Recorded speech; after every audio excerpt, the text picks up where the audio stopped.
festival this morning. I'm so excited. It's my first time going and I'm going to be showing you the festival today. So yeah, here's what I'm wearing. Just have on this dress. Yeah, let's go.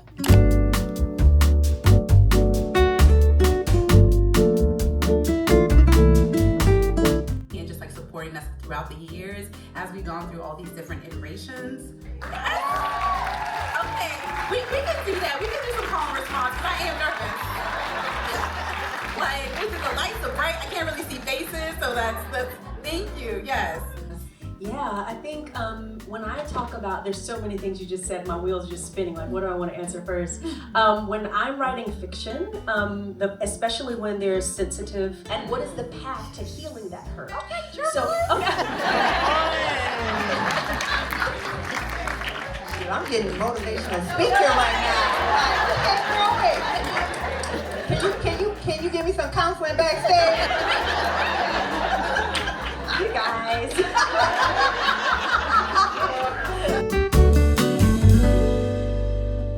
It occurred to me as she said it that it starts with imagination. Calm down. And you know what? It was very strange. And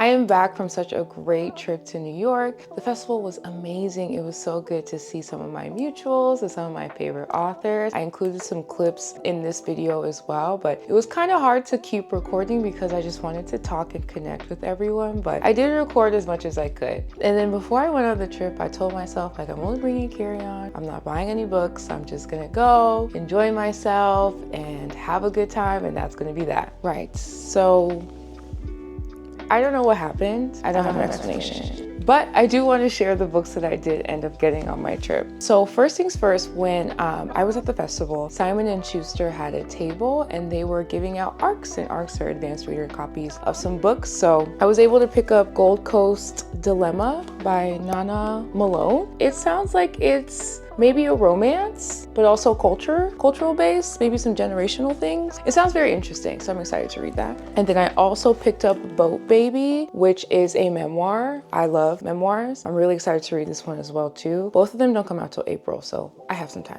And then I went to my favorite bookstore in Brooklyn. It's called Greenlight.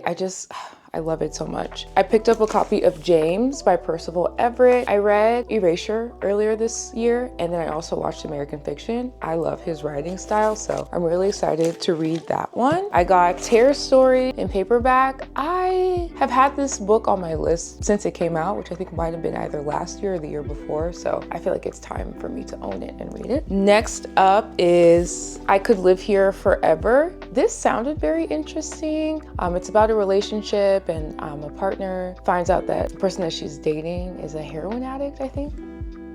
Is it heroin? I think so. Is an addict in general. And then it talks about like how I guess she handled it. Not entirely sure, but it sounded interesting. And last but not least, as I was checking out, I saw this cover. It's called Beautiful Days. The cover got me.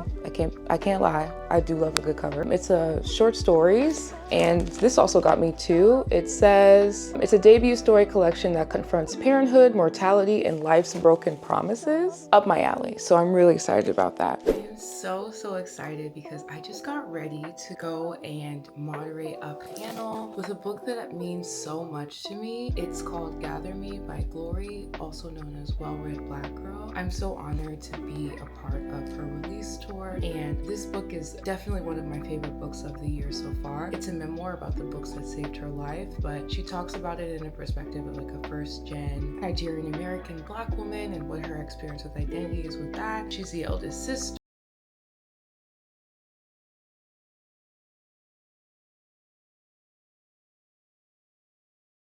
It's so special to me, so I'm about to head over to do my panel. I am a little bit nervous. this, but I'm really excited to talk to Gloria today. Just for reference, I've done a couple of moderations. I've been lucky enough to be able to do some moderations in the past, and what I do to prepare, I don't know if you can see all of my tabbed moments, is I read the book and then I tab through things that felt really important to me or monumental to me in any way, or things that I can build questions off of, and then I curate some questions from there. And then during the moderation, like if I feel like the conversation is going in an opposite way, I always leave room to pivot, because you never know what can happen when you do that. So I just kind of like to be flexible when doing that. I'm really excited, and I'm gonna show you guys some clips of the talk, and I hope that it goes well. Well, I think it'll go well. Yeah, I feel prepared, so I think it'll be fine. And I'm really excited to talk about the book too, so that really helps. So yeah, let's go.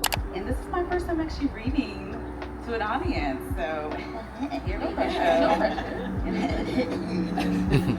At the lowest points in my life, the most isolated and difficult times, when I was sad, when I was confused or frozen, books have been my ladder, my stepping stones, my therapist, my teacher, my medicine, my parents, my religion, my lover, my fool, my instructional manual for life.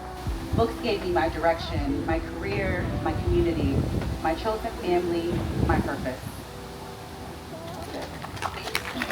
The natural response is prayer and using your faith as a light. And I have a lot of faith, but I do pair that along with therapy and thinking through and talking and community support. There's just like so many things you need to go along with your faith journey. You cannot just like rely on faith alone. But yeah, that's all I have for this video. I'm really excited to share all of these things with you. This was my first vlog ever. I feel like I could have recorded more, but I'm recognizing that I might be a little bit shy to record in public. I'm hoping by doing this, that goes away in time. But yeah, thanks for watching and thanks for tuning in, and I'll see you in the next one.